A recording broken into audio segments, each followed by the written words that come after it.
A maioria de nós mulheres cresceu sonhando com aquele amor que faz sorrir sem motivo, que traz paz, segurança, cuidado. Um amor que faz você sentir que está no lugar certo, com a pessoa certa. Mas e quando esse amor começa a trazer o contrário disso? Você tenta nomear o que sente, mas é difícil. É aperto no peito? É medo? É cansaço? Muitas vezes você nem consegue identificar. Então vai chamando de amor intenso, de jeito de ser, de fraqueza sua. Você até tenta disfarçar, tenta ignorar, porque vivemos em um mundo que nos ensinou que a mulher sábia edifica o seu lar, que ela é forte, que ela sustenta, que ela não reclama. Então você aguenta, você ora, você tenta ser melhor, você até tenta se abrir com alguém, mas quando fala o que está sentindo, a resposta é sempre a mesma. É insegurança sua. E talvez você mesma já tenha acreditado nisso. Mas e se não for isso? E se o que você sente for ansiedade morando dentro do seu relacionamento? Silenciosa o suficiente para passar anos sem ser reconhecida, nem por quem está ao redor, nem por você mesma? E se essa ansiedade não for um defeito seu, mas um recado? Existem 5 sinais urgentes que você deve prestar atenção que mostram quando a ansiedade que você sente não está falando sobre você, está falando sobre o relacionamento. E o 4º sinal é o mais difícil de reconhecer, mas será o que mais vai abrir os seus olhos. Mas antes de falar sobre os sinais, preciso que você entenda de onde vem essa ansiedade. Porque se você não entender isso primeiro, vai continuar achando que o problema é você. Essa ansiedade não chega de repente. Ela vai chegando aos poucos, quase sem você perceber. Um dia você começa a reler as mensagens antes de enviar. Outro dia percebe que está analisando a expressão do rosto dele antes de falar qualquer coisa, tentando medir se é um bom momento, se ele vai te ouvir de verdade ou vai te responder com aquele silêncio que dói mais do que qualquer briga. Você pensa nele o tempo todo, mas não é um pensamento de paz, de carinho, de saudade boa, é preocupação. E quando ele está bem, você respira. Só aí você consegue existir sem aquela tensão no peito. Mas esse alívio dura pouco. Logo vem a próxima coisa e você volta para o alerta. Tem mulher que vive assim há anos, achando que é o jeito que ela ama. Mas amor verdadeiro não te deixa exausta. Não te faz sentir que você precisa se diminuir para caber no espaço que ele te dá. Deus não projetou o amor assim para nenhuma mulher. E essa ansiedade não é um defeito seu. É Deus tentando chamar a sua atenção para algo que você ainda está com medo de ver. Sinal 1. Você não consegue ser você mesma com ele. Não é que você se esforce para ser melhor. É que você se vigia. Você filtra o que fala, o que sente, o que demonstra. Tem medo de mostrar que está chateada porque não sabe como ele vai reagir. Evita assuntos porque aprendeu que aqueles assuntos criam clima. Ri de coisas que não achou graça. Concorda com coisas que discorda. E guarda para si o que realmente está sentindo. Esse comportamento não acontece de uma vez. Acontece aos poucos. A cada vez que você falou algo verdadeiro e foi mal recebida. A cada vez que você demonstrou uma emoção e ele ficou frio ou irritado. Você aprendeu que ser você mesma nesse relacionamento é arriscado. Então você foi ficando menor. Quando você está com ele, você consegue falar o que pensa? Ou fica medindo cada palavra? Você consegue discordar sem sentir que vai pagar um preço por isso? Você chora na frente dele ou guarda para chorar sozinha depois? Muita gente confunde isso com evitar brigas desnecessárias, mas é diferente. Escolher o momento certo para falar é sabedoria. Nunca se sentir seguro o suficiente para falar de verdade é outra coisa. É você vivendo com medo dentro do seu próprio amor. Quando você não consegue ser você mesma com a pessoa que ama, a ansiedade que você sente não é fraqueza, é o seu interior avisando que alguma coisa está errada. O próximo sinal é mais silencioso, mas talvez seja o que mais dói.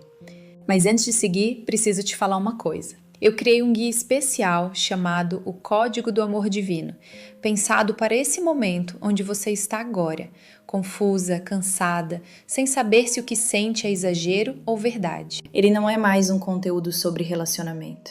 É um caminho para você voltar a se enxergar com clareza. O link está no primeiro comentário fixado com mais 7 presentes especiais. Vamos continuar. Sinal 2. O comportamento dele define o seu humor. Você acorda bem. Está tranquila, descansada, com a cabeça no lugar. Aí você vê uma mensagem dele ou a ausência de uma mensagem dele e o seu dia inteiro muda. Se ele respondeu com carinho, você está bem. Se ele respondeu seco, você passa o resto do dia tentando entender o que houve. Se ele não respondeu, você entra em um espiral de pensamentos que não para. Fica repassando a última conversa, tentando identificar onde errou, o que disse demais, o que deixou de dizer. O seu humor não vem mais de dentro de você, ele vem de fora. Ele vem dele. E isso é exaustivo de um jeito que é difícil de explicar para quem não vive, porque você não descansa nunca de verdade. Mesmo nos momentos bons, uma parte de você está esperando o próximo momento ruim. Você aprendeu que a paz que sente quando ele está bem com você pode ir embora a qualquer hora. Então você não relaxa de verdade, você fica de guarda. Quando foi a última vez que você teve um dia inteiro bom, independentemente de como ele estava? Você consegue estar bem mesmo quando ele está distante ou de mau humor? Ou o estado dele contamina o seu estado de forma automática, quase sem você perceber? Muita gente confunde isso com sensibilidade, com ser uma mulher que se importa. Mas importar-se com alguém é diferente de depender do humor dele para existir. Uma coisa é sentir junto, outra é não conseguir sentir nada por conta própria. Quando o humor de outra pessoa tem esse poder sobre você, não é amor que está no comando, é medo. Medo de desagradá-lo, medo de perdê-lo, medo de que qualquer coisa que você faça ou deixe de fazer seja o motivo para ele ir embora. E esse medo não te deixa viver. Ele te mantém em estado de alerta permanente, monitorando, ajustando, tentando controlar o incontrolável. Antes de seguir, escreve nos comentários: Senhor, me dá clareza para enxergar a verdade.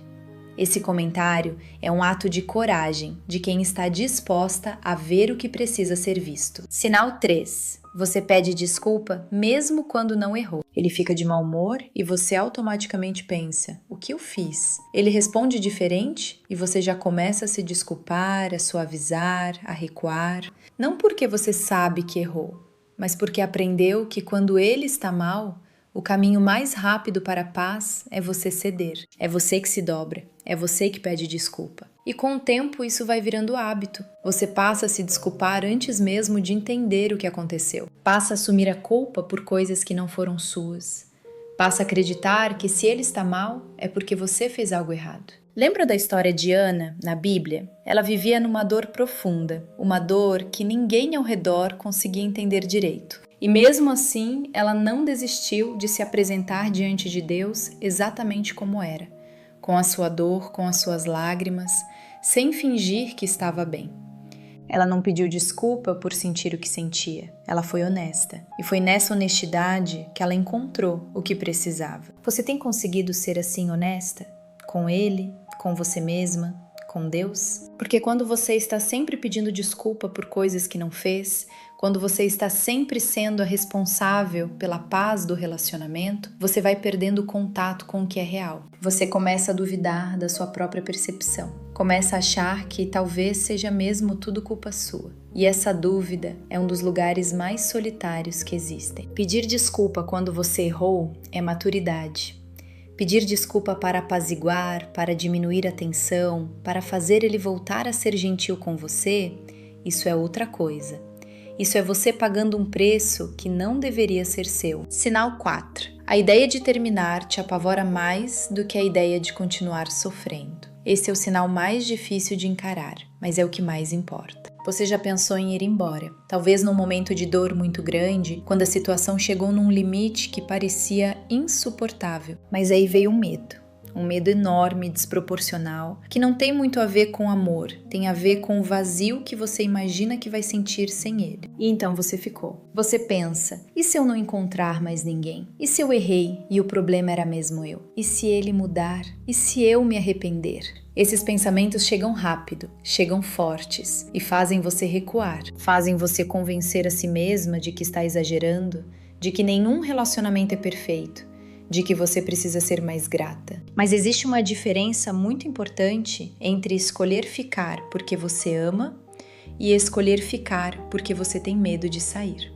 Uma é liberdade, A outra é prisão com porta aberta. Quando o medo de ficar sozinha é maior do que o desejo de ter paz, a ansiedade já tomou um lugar que não é dela. Ela já começou a tomar decisões por você. E nenhuma decisão tomada por medo te leva para um lugar bom. Deus não chama nenhuma mulher para viver com o coração apertado. Ele não pede que você suporte o que te destrói em nome do amor. Talvez essa ansiedade que você carrega não seja fraqueza sua. Talvez seja Ele te dizendo que você merece mais do que isso. Que existe uma versão da sua vida onde você acorda e respira fundo, sem precisar se preparar para o que vem a seguir. E por fim, o último sinal. Você sente que nunca é suficiente. Não importa o quanto você faça, não importa o quanto você tente. Sempre tem algo que poderia ter sido diferente, melhor, mais. Você cozinha, cuida, está presente, se esforça e ainda assim fica com a sensação de que está faltando alguma coisa. E o pior não é quando ele fala isso. O pior é quando ele não precisa falar. Você já internalizou essa voz. Ela é sua agora. Você olha para o que faz e já antecipa a crítica antes que ela venha. Você se corrige antes de ele apontar. Você diminui o que conquistou, o que sente, o que precisa, porque aprendeu que ocupar espaço demais cria problema. Então você vai ficando menor, mais quieta, mais contida, tentando caber num espaço que parece encolher a cada dia. Isso não aconteceu de repente. Foi uma construção. Quando foi a última vez que você fez algo e se sentiu genuinamente orgulhosa, sem imediatamente pensar no que ele ia achar? Você consegue receber um elogio de outra pessoa sem minimizar? Você se permite ter necessidades sem se sentir culpada por tê-las? Muita gente confunde isso com humildade, mas humildade é saber o seu valor e não precisar provar para ninguém. O que você está sentindo é diferente. É você sendo convencida, dia após dia, de que o seu valor depende da aprovação dele. E essa é uma das armadilhas mais perigosas de um relacionamento que causa ansiedade. Porque quando você acredita que nunca é suficiente, você para de questionar o relacionamento e começa a questionar a si mesma. Você não pergunta mais: será que ele é a pessoa certa para mim? Você pergunta: será que eu sou boa o suficiente para ele? Essa pergunta errada te mantém presa, e é exatamente onde a ansiedade quer que você fique. Para você que está em um relacionamento e reconheceu esses sinais, isso não significa que você precisa tomar uma decisão agora. Significa que você precisa ser honesta consigo mesma. Precisa parar de normalizar o que está te adoecendo. Precisa buscar clareza antes de continuar. E para você que já saiu, que já passou por isso e ainda está carregando o peso de ter ficado tanto tempo, você não foi fraca. Você fez o que conseguiu com o que tinha. E agora você está aqui, ouvindo isso, porque dentro de você ainda existe uma mulher que acredita que merece algo melhor. Acredita nisso, porque é verdade. E se você chegou até aqui, declare: eu não vou mais aceitar a ansiedade como parte normal do amor. Eu mereço um relacionamento onde eu possa ser feliz. E se você ainda não conhece o Código do Amor Divino, o link está no primeiro comentário. Ele foi feito com carinho para você. Se esse vídeo fez sentido, compartilhe com uma amiga especial que também precisa ouvir isso. Você pode trazer a resposta de uma oração dela. Te vejo no próximo vídeo.